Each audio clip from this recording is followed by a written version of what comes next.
मला वाटतंय की आता खऱ्या अर्थाने मनोज दादाला सत्य परिस्थिती समजायला लागली।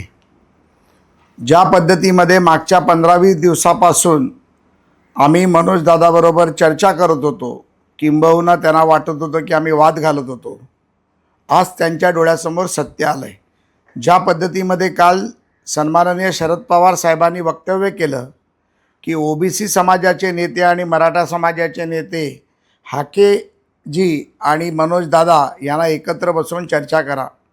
माननीय पवारसाहेब सातत्याने राज्यामध्ये असंतोष पसरवणं, समाजामध्ये तेढ निर्माण करणं आणि सत्तेत असताना प्रत्येक समाजाला त्या समाजापासून दूर ठेवण्याचं काम जर या राज्यात कोणी केलं असेल तर ते त्याचे जनक आपण आहात।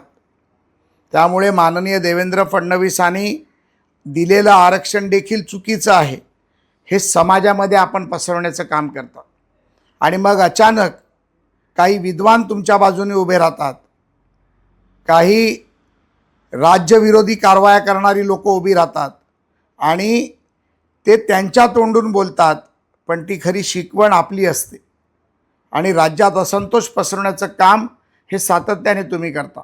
मनोज दादा, आता तुम्हाला खऱ्या अर्थाने कळलं की ह्या संपूर्ण आरक्षण न देण्याच्या षडयंत्राच्या मागचा रावण कोण आहे। त्यामुळे माझी तुम्हाला पुन्हा एकदा विनंती आहे, संपूर्ण समाज एकत्र करूया आणि बारामतीला एक मोर्चा काढूया।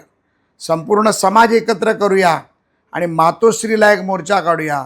संपूर्ण समाज एकत्र करूया आणि काँग्रेसच्या टिळक भवनावर एक मोर्चा काढूया आणि या माध्यमातून यांची भूमिका स्पष्ट होऊ दे। आपण जी मागणी धरली आहे ती त्यांच्यासमोर येऊ दे। काल राज्याचे सन्माननीय मुख्यमंत्री एकनाथरावजी शिंदेंनी देखील सांगितलं की सर्व पक्ष एकत्रितपणे येऊन आपण करूया।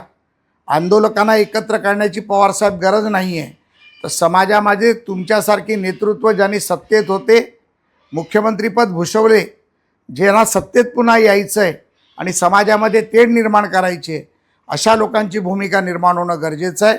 आणि त्यामुळे 2018ला दिलेलं आरक्षण हे किती योग्य होतं हे देखील जनतेच्या समोर येईल।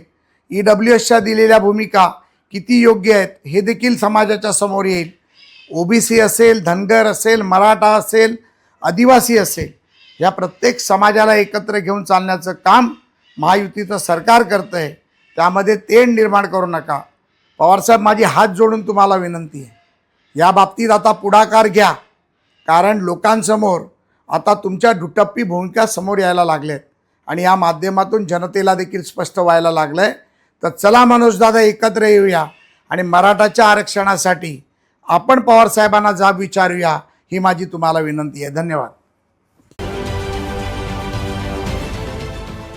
देश विदेशातील प्रत्येक घडामोडींचे लाईव्ह अपडेट मिळवण्यासाठी आता साम टीव्हीच्या सर्व सोशल मीडिया प्लॅटफॉर्मला लाईक, फॉलो आणि सबस्क्राईब करा।